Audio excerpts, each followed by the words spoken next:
I'm Lisa. I'm Charlie. Welcome to our Georgia suburban homestead.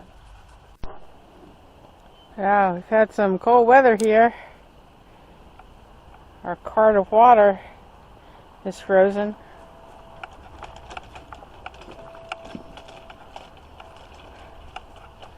But look, daylilies coming up in a pot, so that's a promise of spring.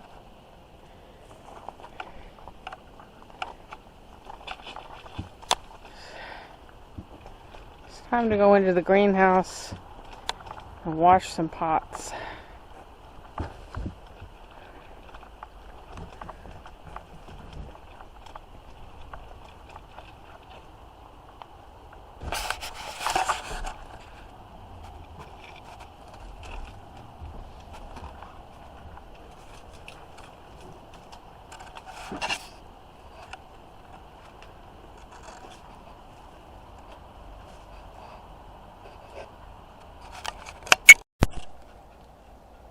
Testing out the heating pad. Looks like I set it to 75 and it's holding at 75.3. That's good because the temperatures outside the greenhouse are about 38, 40. Now on the other side of a heating pad, let's see, the greenhouse is staying at about 60. And I have a heating pad I have not set yet. It's staying at 48, so we'll have to turn that on when we start our seed. I want it to maintain at 60.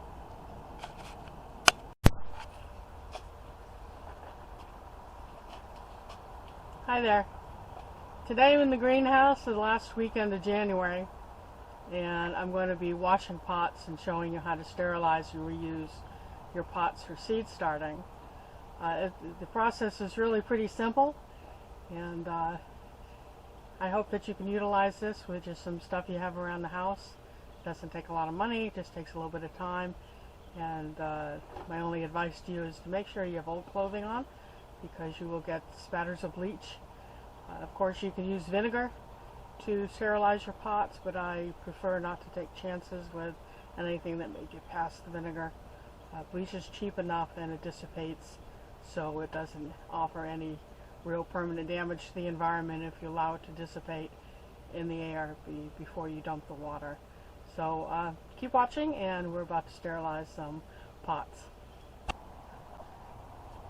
To adequately sterilize your pots that you used last year, the basic recipe, if you're using bleach, is 1/3 of a cup bleach per gallon. So then I have just a dish tub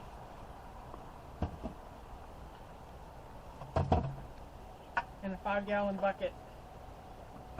I'll do my bleach solution in the 5-gallon bucket and the wash solution in the dish tub. I recommend adding water before you add your bleach.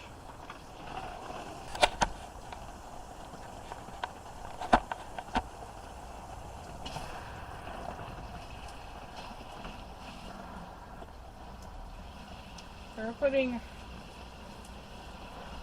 roughly 5 gallons of water.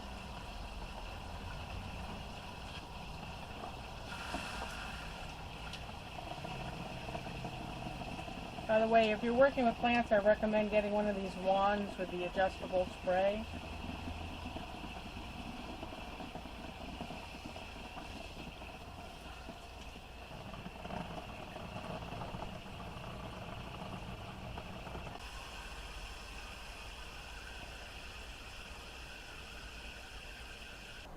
So online you can find different percentages of bleach to water, and some say 1/3 of a cup per gallon. But a lot of gardeners will tell you a 1/2 cup per 5 gallons is about right. So we're going to go with that today. Any bleach will do. I'm not endorsing Clorox over any others. But, so I'm looking for 1/2 cup, maybe a midge over, into the 5-gallon bucket. You mix that in. Other tools you'll need to go get this done safely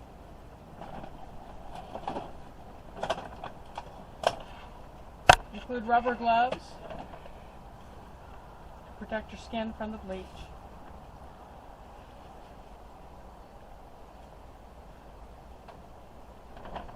I like the tall ones or the long ones.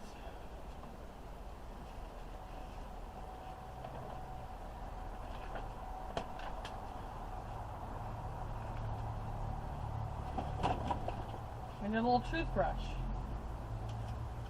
So last year I discovered on Amazon these seed starting cells, and I'll push as many as I can get into the bucket because they need to soak 10 minutes. Now what I'm putting in the bucket right now has been soaking more than 10 minutes while I set up the video.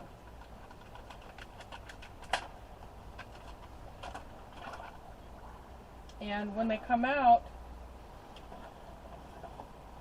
I've already scrubbed the trays that they go in. They're really kind of good. These go in the trays, and then there's a domed lid. If Charlie will hand me one to show you that they need to be washed too today.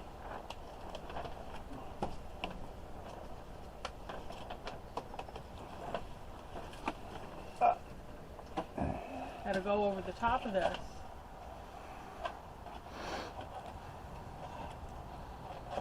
To create a microenvironment that regulates the heat better for the seed sprouting. And then on top there's a green disc that turns to open or close the ventilation. And as the seeds come up and start to develop, we give them more ventilation before finally taking the lid off when they develop the first true leaves. Let's see. Here's a lid with ventilation with a disc in it. So again, I found these on Amazon. They work really, really well. I'll get my glove back on.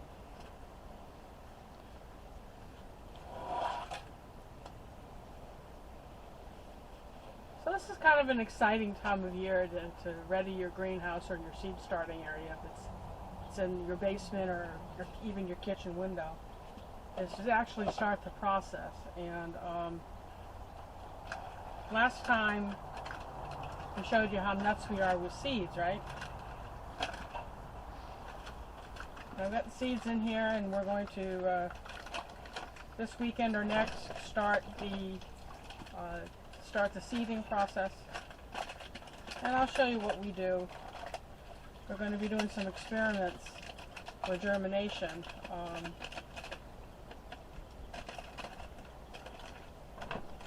With the peppers, try a couple of different methods. So I take the toothbrush and I scrape any residue soil, because this vermiculite is really hard to get out of there. Then I take it after it's soaked 10 minutes. As I say, these have been soaking for longer than 10 minutes while I set up for the video. I rinse it in clean water and lay that to the side to dry. And you want to let it totally air dry before you go on to the next step. Gloves make life so hard. Let's see.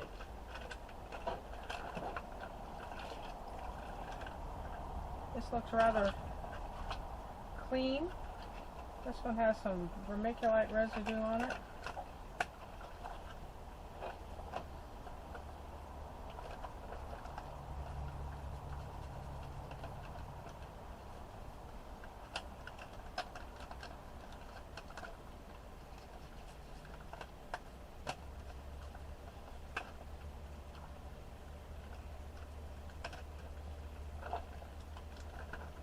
Again, you want to wear some old clothes because you're going to get spatters of bleach on your clothing, and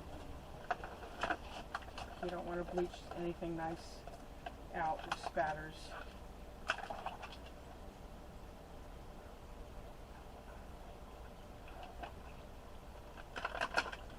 So usually when I'm in here and I'm doing, you know, high production washing,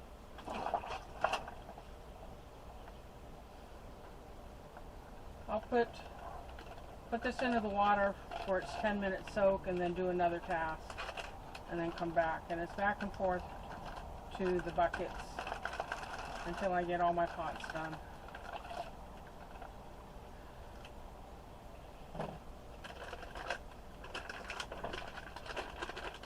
Some of them kind of crunched up.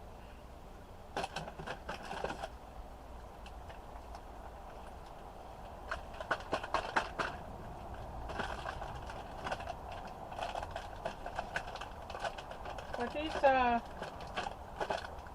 these pots should last you, if you go ahead and invest in them, should last you quite a few years. As you see, it's made of a pretty sturdy plastic.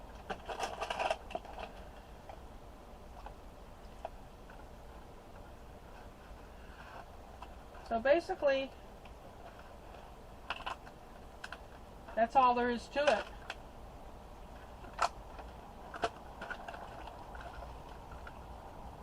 Not the most exciting, but you think what you're prepping for, and that part of it's exciting.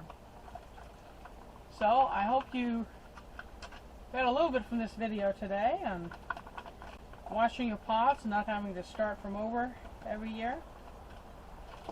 I'll give you another tip if you don't want to invest in these, because not all of us have the cash flow to buy specialized equipment. But I will tell you, I learned last year that having the domes over the seeds really speeds the germination and keeps the seedlings healthier. But you don't have to buy these specialized pots. You can do seeding. If my husband will hand me one of these. You buy pastries from the grocery store that have a lid on them.